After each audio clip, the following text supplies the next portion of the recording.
ቀላል ለማላሳ ሶስት ወር ደግሞ ሲረዝም በጉጉት ስንጠብቀው የነበረው ሚዲያ ካፕ አንዳንድ የማይደረግም ስንል ያ ቀደም ሲል ምስጋና የሚያለው ነገር አለ።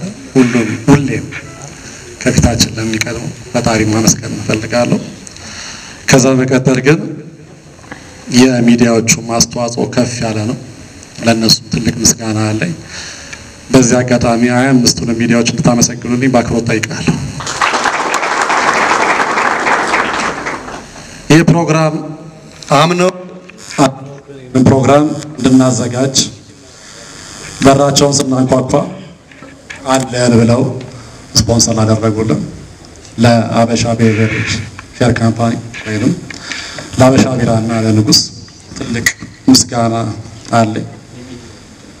እንዲሁም ደግሞ ለዋናው የስፖርት አልባሳት ብራንድ በሀብቴ ጋርመንት ስም እሱም ላለፉት 4 ዓመታት አብሮን ስላለ ከልብ አመሰግናለሁ። ሽርጉድ ኢንተርቴይንመንት የፊታችን ዳግማዊ ትንሣኤ ዋዜማ ትልቁ ኮንሰርት ተስፋ ኮንሰርት ተዘጋጅቷል። እሱንም ያው ፊትለፊታችን እንደምታዩት ኤፍሬም ታምሩ፣ ጎሳዬ ተስፋዬ፣ አለማየሁ ኤርፖና ቀለመወርቅ ሜላት ቀለመወርቅ የማይረሳ ኮንሰርት ለማዘጋጀት ዝግጅታቸውን ጨርሰዋል። የሚዲያ ካፑም ላለፉት 14 ዓመታት ደከመኝ ሰለቸኝ ሳይል አብሮን እየሰራ የሚገኘው ጋዜጠኛ ተስፋዬ መንገሻ ከልብ ማመስገን እፈልጋለሁ። ራባችሁ አጨብጭቡ እንጂ እስቲ። ሌላው የአዲስ አበባ ከተማ ወጣቶችና ስፖርት ቢሮን ከልብ አመሰግናለሁ። የኢትዮጵያ እግር ኳስ ፌዴሬሽን አመሰግናለሁኝ። ሻዴ ሚዲያ ኮሙኒኬሽንን ላለፉት 9 ዓመታት አብሮን ስለሆነ ከልብ ነው ማመሰግነው። የኛ ካምቦሎጆ ፉትሳል ሜዳ ዞላን የእውነት ከልብ አመሰግናለሁ። ይህ ፕሮግራም ጊዮን ሆቴል እንዲደረግ የመክፈቻውን ፕሮግራም እዚህ ጊዮን እንዲደረግ ትልቅ እገዛ አድርጎልናል። ከልብ ነው የምናመሰግነው ዘላለምን በየኛ ካምቦሎጆ ፉትሳል ሜዳስ። እንዲሁም ዲጄ ኤቢ እና ዲኮር ከተማችን ላይ ኢቨንት አለ ከተባለ ዲጄ ኤቢ እና ዲኮር አለ። እሱ ከበር ላይ ጀምሮ እዚህ ውስጥ ያሉትን ነገሮች በአጠቃላይ ድጋፍ ስላደረገልን ከልብ ነው የምናመሰግነው። የሚዲያ ካፕ ዋነኛው ዓላማው አዝናኙ ሲዝናናም ስንል አንዱ ሚዲያ ከአንዱ ትውውቅ የሚፈጥርበት የስራ ልምድ የሚለዋወጥበት ብሎ የእርስ በርስ ግንኙነታቸውን ጣቢያዎቹ በራሳቸው ነው። በዚህ ውድድር ብዙዎቹ ተዋውቀዋል። ብዙዎቹ ብዙ ነገር መስርተውበታልም ተፋቅረውበታል በብዙ ነገር። ይህን ነገር በማስቀጠል በራሱ ትልቅ ነገር ነው። አሁንም እንቀጥላለን። አዝናኙ ሲዝናና የሚያለው ሚዲያው በተለያዩ አጋጣሚዎች የተለያዩ ነገሮችን ይሰራል፣ ይደግማል። እንደዚህ አይነት ታይሞችን ደግሞ ፈልገን ጌት ቱጌዘር መፍጠር ወይም ደግሞ የመዝናኛ ነገሩ መፍጠር ታስቦ የተደረገ ነገር ስለሆነ ነው አዝናኙ ሲዝናና የሚል መሪ ቃልም የመጣው። አሁንም ከመጋቢት 20 ጀምሮ የፊታችን ቅዳሜ ከ4 ሰዓት ጀምሮ 2 ጨዋታዎች መክፈቻ ያደርጋል። ለሚቀጥሉት 1 ወር እስከ ሚያዝያ 19 ድረስ እዚሁ ጊዮን ግቢ ውስጥ የኛ ካምቦሎጆ ፉትሳል ሜዳ ላይ መሸ እንጂ እኛ ማረፋፈድን እንጂ ሜዳውንም እንጎበኘዋለን ብለን ነበር። በነገራችን ላይ አሁንም የተሟላ የላይት ሲስተም የተገጠመለት ሜዳ ስለሆነ ማየት እንችላለን። ሙሉ ጨዋታዎችን እዛ ላይ ነው የምናደርገው። ከሰኞ እስከ ዓርብ ያሉ ጨዋታዎች ከ10 ሰዓት እስከ 12 ሰዓት ባለው ሰዓት ይሆናል። ቅዳሜና እሑድ ደግሞ ከ4 እስከ 6 ሰዓት ባለው ሰዓት ማድረግ እንችላለን ማለት ነው። ስለዚህ ዛሬ ከራት ፕሮግራሙ በኋላ እጣ ድልድሉ ሲወጣ የሚወጡት ቲሞች የመጀመሪያ የሚወጡት ምድብ 1 ላይ የሚገኙት ቲሞች የፊታችን ቅዳሜ ጨዋታቸውን ያደርጋሉ ማለት ነው። ከዛ ምድብ 2 እሑድ፣ ሰኞ እያለ ይቀጥላል። እንደምትዝናኑበት ተስፋ እናደርጋለን። ካለፉት 13 ዓመታት አንድ ከፍ ያለ ነገር ጨምረናል ብለን እኛም እናስባለን። መልካም መዝናኛ ስለመጣችሁ ከልብ ነው ማመሰግነው። 1 ወሩ መጣችሁ እንድትዝናኑበት እናንተ ሚዲያዎችንም በዚህ አጋጣሚ ማሳሰብ ፈልገው የራሳችን ውድድር ነው አይደል? እንደ ራሳችን ሆነን ከቨሬጁን እንስጥ። የሚዲያ ውድድር ሆኖ አንዳንድ ጊዜ ይገርመኛል በጣም በማይመለከት ነገር ብዙ ነገር እንላለን፣ ግን በእኛ በሆነው ነገር ደግሞ ዝም ስንል በጣም ይገርመኛል። ስለዚህ ባለን ፕላትፎርም ሁላችንም የዜና ሽፋን የሚገባውን ነገር እናድርግ ለማለት እወዳለሁ። በድጋሚ መልካም ምሽት።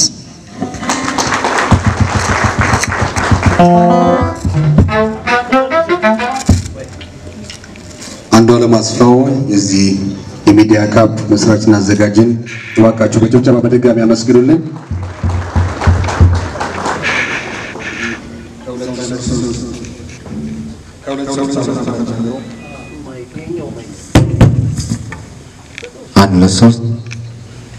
እንግዲህ ከ2003 የጀመረው የሚዲያ ካፕ ውድድር በርካቶቻችንን ቤተሰብ አድርጎናል፣ አስተዋውቆናል። በጋራ ስራዎችንም እንድንሰራ እድል ከፍቶልናል። የልምድ ልውውጥ አድርገናል። ብዙ ነገሮች። ስለዚህ ይሄ ነው ትልቁ ነገራችን። እግር ኳሱ ደግሞ ተጨማሪ የውድድር ጊዜያትን የምናሳልፍበት ነው። በነገራችን ላይ 2003 ላይ የዚህ የሚዲያ ካፕ ሻምፒዮን የነበረው ቡድን ታስታውሳላችሁ? የሚያስታውስ የሚነግረኝ 2003 የመጀመሪያ ውድድር ነበር። የዛ ውድድር ሻምፒዮን የነበረው ማን ነው? እሺ ያምናውስ? በጣም ነው የማመሰግነው። አቶ አዳነ መልሶልኛል። ኢትዮፒካ ሊንክ የመጀመሪያው አሸናፊ ነበር 2003 ላይ። ከዛም 2004 ላይ አዲስ ወሬ ጋዜጣ፣ 2005 ላይ ፋና ኤፍኤም፣ 2006 ላይ በድጋሚ ኢትዮፒካ ሊንክ፣ 2007 ሸገር ኤፍኤም፣ 2008 አርቲስቶች፣ 2009 አርቲስቶች፣ 2010 ላይፍ ኢዝ ጉድ፣ 2011 ኢትዮ ኤፍኤም፣ 2012 ላይ ያንተ ስለሆነ እንዳትሉኝ ኢቢኤስ፣ 2014 ላይ ያው 2013 ላይ በኮቪድ ተቋርጦ ነበር። 2014 ላይ ኢትዮ ኤፍኤም፣ 2015 ላይ ኢትዮ ዲጄ፣ 2016 ላይ አዲስ ዋልታ ቲቪ፣ 2017 ላይ አረ ደፋርቲ መኮኛ ይላል ጠበቅ ነበር። ለማንኛውም መልካም የውድድር ዘመን ይሁንልን። ሌላው ግን ሁላችንም ቃል መግባት ያለብን ትንሽ ወደ አዘጋጁ የምንወረውራቸው ነገሮች በየአመቱ ይበዛሉ። ስለዚህ ልክ እዚህ ጋር ባለው መንፈስ ውድድሩም እንዲጠናቀቅ ቢያንስ ህጎችን ከማክበር ከዛ ባለፈ ደግሞ በህጉና በደንቡ መሰረት ደግሞ መጫወት የማይችልን ተጫዋች ይዘን ባንመጣና አንዱ የከፍተቱ አካል ባንሆን ብዬ ሁላችሁንም ቃል እንድትገቡ እንፈልጋለን። ያንን ስናደርግ አዘጋጁንም ውድድሩ በሰላም እንዲጠናቀቅ በጥሩ ሁኔታም እንዲከናወን ትልቅ ድጋፍ እንደማድረግ ነውና ይሄን እንድናደርግ በአክብሮት እንጠይቃለን። ከዚህ በመቀጠል አቶ አዳነ ተካ የሀበሻ ቢራ ኮርፖሬት ኮሙኒኬሽን ማኔጀርን በጭብጨባ ወደዚህ ጋብዙልኝ። እንዴት አመሻችሁ? ያው ዛሬ ቤት ውስጥ ዜና ማንበብ ወይ ማየት የለም ማለት ነው። ሁሉም ሰው እዚህ ስለሆነ ዜናዎች፣ መዝናኛዎች እዚህ እናያቸዋለን ማለት ነው። ያው በየስራ ዘርፋችሁ ሁሉም የሚዲያ አካላት እንኳን ደህና መጣችሁ በሀበሻ ቢራ ፋብሪካ ስም ለማለት እወዳለሁ። ይህ ፕሮግራም ወደኛ ሚዲያ ካፕ ተብሎ ጥያቄ ሲቀርብልን ወይም ሲመጣ እና አንዱዓለም ይዘውም ሲወጡ በደስታ ነው የተቀበልነው።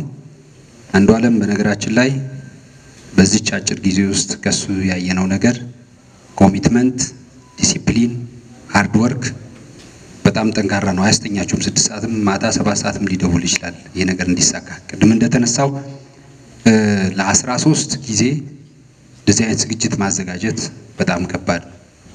አንድ ትንሽ የድግስ እንኳን ለመለገስ ምን ያህል ጊዜ እንደሚፈልግ፣ ምን ያህል ወጪ እንደሚፈልግ፣ ምን ያህል ቁርጠኝነት እንደሚጠይቅ ታውቁታላችሁ። ስለዚህ ለ13 ጊዜ አዘጋጅታችሁ 14ኛው ላይ ደግሞ ሀበሻ ቢራ ስትጋብዙት እኛም በደስታ ተቀብለን ለዚህ ስፖንሰር ብቻ ሳይሆን አጋርም ነን። ለ30 ቀናቶቹ ይቀጥላሉ ማለት ነው። ቅድም እንደተነሳው ብዙ ጊዜ የኛ ሀገር ሚዲያዎች ትኩረት የሚያደርጉት ውጭ ሀገር የሚካሄዱ ነገሮች ላይ የራሳችንን ሳናውቅ ማለት ነው። ስለዚህ በደንብ አድርጋችሁ ይሄን 30 ቀን ተጠቅማችሁ እኛንም ቀስቅሱን አደራም ብለው ነገር ሁሉም ሰው መጥቶ አዝናኙ ሲዝናና የሚባለው አሁንም ልታዝናኑ ነው እንጂ አትዝናኑ። ስትጫወቱ እንዝናናለን፣ መተን እያየናችሁ ስትዘግቡትም እንዝናናለን። ጋዜጠኛ ወይም የሚዲያ ባለሙያ አድማጭ ተመልካቱን ለማዝናናት ብዙ ጥረቶች ያደርጋል። በሙዚቃ፣ በስፖርት፣ በድንቃ ድንቅ ወሬዎች፣ በተለያዩ ነገሮች ለማዝናናት ጥረት ያደርጋል። አሁንም እኛን ለማዝናናት ነው ይሄ ፕሮግራም የተዘጋጀው። እንደ ሀበሻ ቢራ አንዱ ዓለም ምን አደረገን መሰላችሁ? አንድ ሚስጥር ልናገር ነው ከፈቀደልኝ። ዘንድሮ ብቻ አልለቃችሁም፣ ስለዚህ ለሚቀጥሉ 3 ዓመታት ብሎ ሌላ ቦታ እንዳንጫወት ውል አስፈርሞናል። ስለዚህ ለሚቀጥሉ 3 ዓመት አጋርነን ማለት ነው። 3 ዓመት ብቻም ሳይሆን ወደፊት እያሻሻል ነው እየተነጋገርን የምናስተካክላቸው ነገሮች እያስተካከልን አብረን እንዘልቃለን። ስለዚህ እልል ያለ ውድድር እንዲሆን እመኛለሁ። በሀበሻ ቢራ ፋብሪካ ስም አመሰግናለሁ። አቶ አዳነ ተካ የሀበሻ ቢራ ኮርፖሬት ኮሚኒኬሽን ማኔጀርን ከልብ እናመሰግናለን። ማረጋገጫው ደግሞ እኛው መስጠት እንችላለን። ስለዚህ እልል ያለ ፍጹም ስፖርታዊ ጨዋነት ያለበት ውድድር እናሳልፋለን አናሳልፍም? መልሱን እዚሁ አረጋግጡና እንኳን ለ14ኛው ለሀበሻ ሚዲያ ካፕ አዝናኙ ሲዝናና ውድድር በሰላም አደረሳችሁ እያልኩኝ እንግዲህ እኔም እንደ ድርጅታችን እንደ ሀብቴ ጋርመንት እንደ ዋናው የስፖርት ብራንድ አልባሳት ያለኝን ሀሳብ ለመግለጽ እዚህ ቦታ ስለተገኘው በጣም ደስተኛ ነኝ። የመጀመሪያው ነገር የዚህን ያህል 14 ዓመት አንድን ውድድር በዚህ ደረጃ ሳይቆራረጥ ማስተናገድ እና ማዘጋጀት ለብዙ አዘጋጆች ያልተቻለ፣ ብዙ ጊዜ እኛም ጋር የሚመጣ ነገር አለ። እንደዚህ አይነት ውድድር ልናዘጋጅ ነው፣ አጋር ሁኑን፣ ከዚህ የተሻለ ውድድር ማዘጋጀት እንችላለን የሚሉ የተለያዩ አይነት ትልልቅ የሆኑ በወረቀት ላይ የተጻፉ ሀሳቦች ይመጣሉ። ሀሳባቸው ወረቀት ላይ በጣም ትልልቅ ነው፣ ነገር ግን ወደ ተግባር ሲወርድ እጅግ በጣም ራሱን የቻለ የግለሰብን ዲሲፕሊን እና ኮሚትመንትን የሚጠይቁ ናቸው። በዚህ አጋጣሚ ጓደኛዬም አንዱዬ ካንተም ብዙ የተማርኳቸው ነገሮች አሉ። ላሰብከው ነገር ላለምከው ነገር እስከ መጨረሻው መሄድን ባንተ በጣም አይቻለሁ። በጣም ኮራባሃለሁ። በጣም ደስ ብሎኛል። በጣም ለሚቀጥሉት አንተስ ይሄን ውድድር ትልቅ እስክታደርገው ኖት ኦንሊ በአፍሪካ ማነው በኢትዮጵያ ብቻ ሳይሆን ነገም ደግሞ የአፍሪካውያን ጋዜጠኞችን ሰብስበህ ደግሞ በዚህ መድረክ ላይ እንደምታሳየን እኔ እርግጠኛ ነኝ። ለዚህ መሳካት ደግሞ እኛም የራሳችንን ልምድ እንዲሁም አንተም ስኬታማ እንድትሆን አጋር ሆነን እንቀጥላለን። ሌላው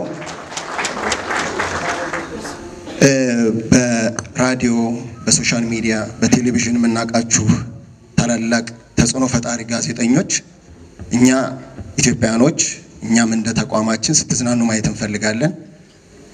ይህንን ለእናንተ የሚሆን ድርጅታችን የሚያመርታቸውን አልባሳቶች ስናቀርብ በጣም ትልቅ ኩራት ይሰማናል። እንድትዝናኑልን እንፈልጋለን፣ እንድትደሰቱ እንፈልጋለን። ለዚህ ደግሞ የሚሆነውን ነገር ደግሞ ተቋማችን የሚችለውን ነገር ለእናንተ ያደርጋል። ውድድር ካለ ዋናው አለ እንደሚባለው ከውድድር አልባሳት በተጨማሪ ለእናንተ በዚህኛው ዓመት ላይ ያዘጋጀናቸውን የዋናው አካል ብቃት እንቅስቃሴ አልባሳቶች አሉን። በተጨማሪነት እነዚህ ልብሶች እናቀርባለን። እንዲሁም ደግሞ በተለያየ ቦታ ላይ ስትሄዱ ልታረጓቸው የምትችሉ የዋናው ኦኬዥናል ቲሸርቶችን አብረን ከነዚህ ልብሶች ጋር የምናቀርብ ይሆናል። ስለዚህ ለእናንተ እነዚህን አልባሳቶች በማቅረባችን በጣም ደስተኞች ነን። እንግዲህ በቀጣይነት ተቋማችን ዋናው የመጀመሪያው በኢትዮጵያ ውስጥ ለአፍሪካ ሀገር የስፖርት አልባሳትን በማቅረብ ለላይቤሪያ ይታወቃል። በቀጣይ ለ3 አፍሪካ ሀገሮች ደግሞ የአፍሪካ ልብሶቻችን ወይንም የእግር ኳስ የዋና እግር ኳስ አልባሳቶቻችንን የምናሳውቅ ይሆናል። በሚቀጥለው ዓመት ለቻን የሚወዳደረውን የሴንትራል አፍሪካ ሪፐብሊክ ኦፍ ማሊያዎችን ለማቅረባችን ደስታ ይሰማናል ማለት ነው። አመሰግናለሁ። ኢትዮፒካ ሊንክ በዚህ መለያ የሚሳተፍ ይሆናል። በርካታ ዓመታትን ከመሰረታ ጀምሮ ከተሳተፉ ቡድኖች መካከል በግንባር ቀደምትነት ይጠቀሳል። በርካታ ኮከቦችንም አስመርቷል። ዘንድሮ ኢትዮፒካ ሊንክ በዚህ መለያ እንመለከተዋለን።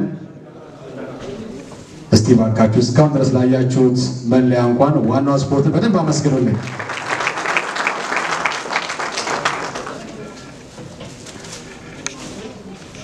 ይሄ ደግሞ ኢትዮጵያን ዲጄ አሶሲዬሽን በዚሁም በርካታ ዓመታት በዚህ ፕሮግራም ላይ ተሳታፊ ሆኗል። ኢትዮጵያን ዲጄ በዚህ መለያ ላይ የምንመለከታቸው ይሆናል።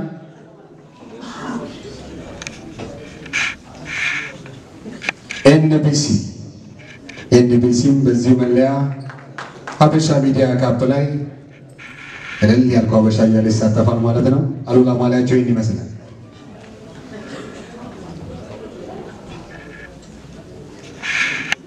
ብስራት ኤፍኤም በዚህ መለያ 14ኛው ሀበሻ ሚዲያ ካፕ ላይ ድምቅ ብሎ የሚሳተፍ ነው የሚሆነው።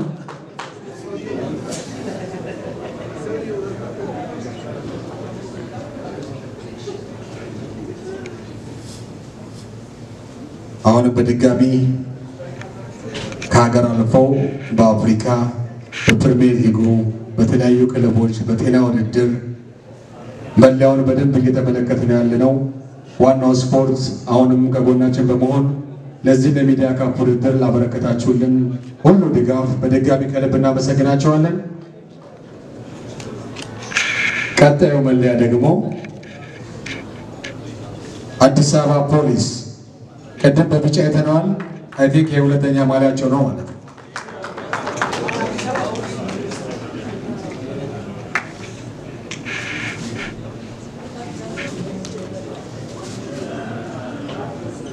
ስለዚህ ዲዛይኑ ትዝ እያላችሁ ነው እያሰባችሁበት ነው።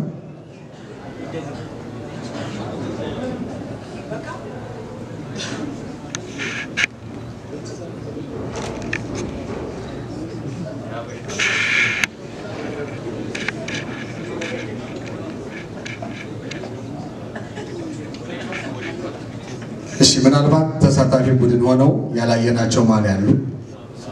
አንዱ የኛ ነው። ስለዚህ ሌላም ይኖራል ብዬ አስባለሁና ያለው ግን ይሄ የተዘጋጀው ይሄ ስለሆነ ምናልባት በስክሪኑ ላይ ማየት የምንችል ከሆነ በስክሪኑ ላይ ዲዛይኑን እናያለን። ከዛ ለመምረጥ ይመቻቸዋል። ካልሆነ ግን ዋናው ውድድሩ ላይ የምንገናኝበትና የምንታይበት ስለሆነ ለሁላችንም ለ25ቱም ቡድኖች ይህንን መለያ ላቀረበልን አጋር ሆኖ ዛሬም እንዳምናው ሁሉ በተሻለ ምርት ከጎናችን ለሆነው ተጨማሪ መለያዎች ደግሞ ላቀረበልን ለዋናው ከፍ ያለ ምስጋና ብቻ አቅርቡልኝ።